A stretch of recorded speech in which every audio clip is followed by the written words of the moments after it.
हर्ष जी राजस्थान से। श्री हरिवंश महाराज जी। महाराज जी, भक्ति किस प्रकार दिन दूनी रात चौगुनी बढ़ाई जा सकती है?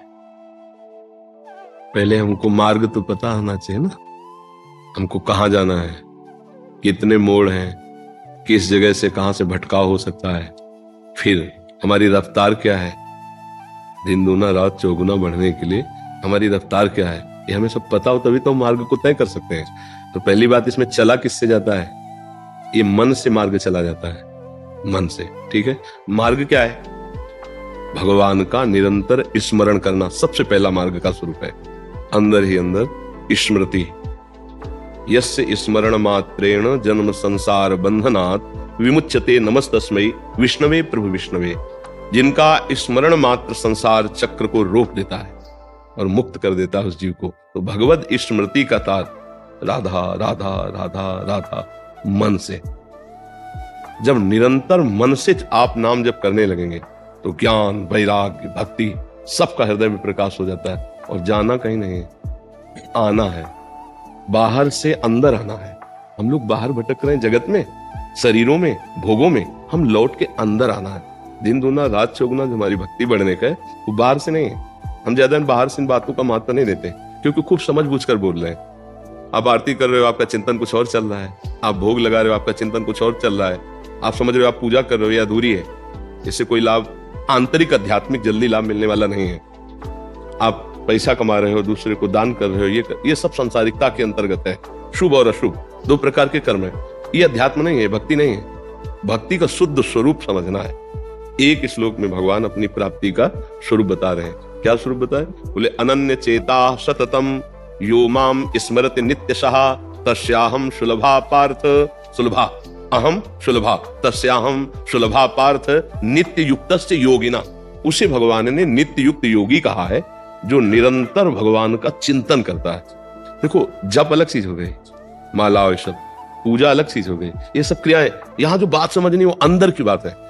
अब आप सब कार्य करते हुए निरंतर आपका स्मरण चल रहा है, भगवान की स्मृति में तन में अपने सारे कार्य कर रहे हैं।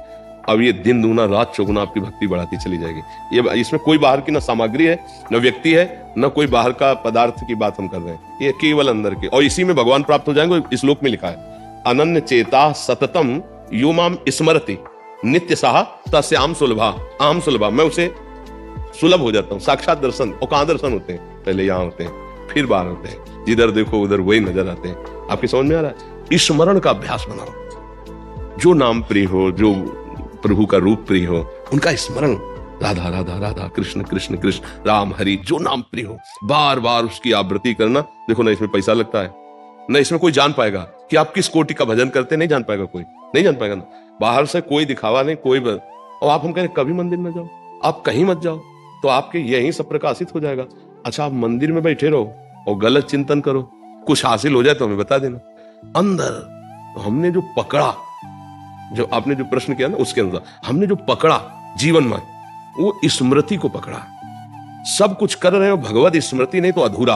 बहुत सोच समझ के शोध के हम आपको बात बता रहे हैं। दिन दूना रात चौगुना अगर भक्ति बढ़ानी है तो बाहरी दिखावा नहीं, अंतर का चिंतन चलना चाहिए। नहीं, हम गुरु बनाते हैं लौटने के लिए। जो हम बाहर फैल गए ना, तो फैले सो जमाना और समिटे सो आशिक। जो समिटा वो आशिक हुआ। तो अपने यहां दौड़ने का मतलब होता है लौटने का, दौड़ने को, बैक। ये आगे दौड़ने का नहीं, यहां सब आगे दौड़ रहे हैं और सब गिर रहे हैं। अपनी जो दौड़ है वो उल्टा है, बैक टू पवेलियन। अपनी हर इंद्रियों को बैक करो, अंदर लाओ और हृदय में कैद कर लो, और वो चिंतन करो जो गुरु वाणी के, जो गुरु नाम दिया है गुरुमुख से, वो नाम बस हो गए। पूरे जीवन की तुम्हें सार बात बता रहे हैं। बस इसको पकड़ लो, ना पैसा लगता है, ना कोई जान पाएगा, और ऐसी उन्नति होगी भाई, पक्का। और ये करना कठिन है, और सब कुछ कर सकते हो। ये भी हम तुम्हें कह रहे हैं, ये करना कठिन है और सब कुछ कर सकते हो। भंडारा कर सकते हो, सब कर सकते हो। क्यों? मन उसमें बाहर है। और हम जो कह रहे हैं वो बिल्कुल अंदर की बात कह रहे हैं, लौटना। और ये लौटना पसंद नहीं करेगा।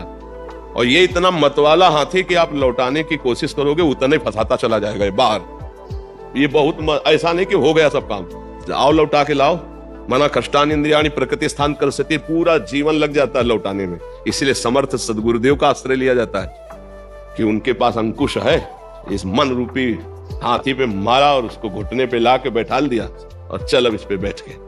अभी मन हम पे चढ़ के चल रहा है और अंदर की तरफ आने पर हम मन के ऊपर चढ़ के चलते हैं, इतना अंतर है। तो इसीलिए जब आपने पूछा दिन दूना रात चौगुना, तो ये है क्षेत्र, दिन दूना रात चौगुना आपकी भक्ति बढ़ेगी।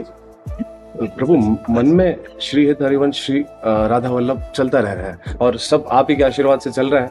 और अब कभी कहना नहीं, जो चल रहा है उसको कभी कहना नहीं, जो चलाना है उसको भले पूछ ले। अपनी जो स्थिति कभी व्यक्त ना करे कि मेरे तो ऐसा, वो यहाँ ठीक है एक बार कह दिया, अब कभी मत कहना। आगे जो आपको परेशानी हो वो प्रश्न कर सकते हैं कि उसके चलाने में हमको क्या परेशानी हो सकती है, उसकी सुरक्षा हमारी क्या हो सकती है। उन बातों में हम चर्चा करते हैं, जो है उसको हम छुपाते हैं। परमार्थ का जो चतुर होता है वो ये, हाँ, अपनी संपत्ति को छुपा के हमारी संपत्ति बढ़े कैसे, हमको बताना है कि हम कैसे और आगे। हाँ, तो आप कितने धन वाले हैं, जैसे हम बात करें ना, आप कितने धन वाले हैं, तो चतुर जो धनी होगा तो कहेगा जी हम तो किसी तरह काम चलाते हैं अपना, नहीं कहेगा। हमने गांव में देखा, जैसे धनी नहीं ना, पान खरीदना 50 पैसे कुछ समय मिलता था, तो 500 का नोट निकालने की कोशिश करेगा गलती से। और जो धनी होगा ना, वो जानता है इधर बड़े नोट छोटे वाले में देखेगा कि 10 का मिल जाएगा तो काम चल जाए। ऐसे हमको काम चलाना है कि हमको ये दिखाना है कि वास्तविक हम संसारी आदमी हैं, हमें कोई खास बात नहीं है, और अपने को दिन दूना रात चौगुना बढ़ना है। अगर आपने दिखाया कि हम धनी हैं तो चुंगी लगना शुरू हो जाएगी, फिर टैक्स देना पड़ेगा। माया फिर टैक्स नहीं, सरकारी टैक्स लगता है ना, तो भागवतिक टैक्स भी है। काम क्रोध लोभ मोह मद मत्सर खड़े हो जाएंगे। आप हम पर विजय प्राप्त करके दिखाओ तो हम माने तुम बड़े हो। कुछ नहीं है। देखो कभी हमने नहीं देखा कि साइकिल की टैक्स लगाओ, मतलब साइकिल निकल जाएगी वहां, लेकिन कार जाओ खड़े हो जाओ, ले हर टैक्स। तो इसीलिए चैतन्य महाप्रभु ने कहा तृणादपि सुनीचे न, कैसे निकलोगे इस संसार से, बोले तृण से भी अपने को नीचा मानकर। कोई चुंगी नहीं लगेगी, कोई परीक्षा नहीं होगी, कोई टैक्स नहीं होगा। परीक्षा किसकी होती है, तुम कितने तपस्वी हो, कितने जितेंद्रिय हो, फिर देना मुश्किल हो जाएगा। क्योंकि माया इतनी प्रबल, शिव विरंचिका मोहई को है बपुरा न सजिए जान भजी मायापति भगवान। छोटे बन जाओ, छुप जाओ, अपने को ऐसा दिखाओ कि जैसे हम लोग थोड़ी भक्ति होने लगती है ना, तो 4 लोगों के बीच में हमें साबित करना चाहते हैं कि हमें अध्यात्म का ज्ञान है, हम भक्ति, फिर वो गड़बड़ हो जाएगा। 4 लोगों के बीच में साबित करना है कि हम आप जैसे ही हैं, और अपने को बचा लेना है, अपने को आगे बढ़ा लेना। हाँ, जड़ भरत जी जैसे महापुरुष को कोई जान ही नहीं पाया था, इतने बड़े महापुरुष। पालकी में जोत दिया था रोगर ने, कथा सुनिए ना, सुना कभी सुनना उनकी कथा। इतने बड़े ब्रह्मबोध संपन्न महापुरुष ऐसे छुप के रहते थे तो उनको पालकी में जोत दिया। जब बहुत कठोर शब्द बोले उनको, तब वो उलट के जब जो ब्रह्म बोध संपन्न महापुरुष की वाणी प्रकट कूद पड़े, चरणों में गिरे और कहा आप प्रक्षण रूप में कोई महापुरुष है, क्योंकि आपकी वाणी का ओज और तेज बता रहा है। तब समझ पाए कि ये तो ब्रह्मबोध संपन्न महापुरुष, क्योंकि वो भी बहुत पहुंचे हुए कपिल भगवान से सत्संग करने जा रहे हैं। तो ऐसे छुप के रहना चाहिए कि जौहरी ही जान पावे कि ये हीरा है। ये बैंगन मूली बेचने वालों के सामने ना पता चलने पावे कि तुम हीरे के व्यापारी हो, समझ रहे ना। ऐसे अपने भजन रूपी हीरे को छुपा के रखना चाहिए।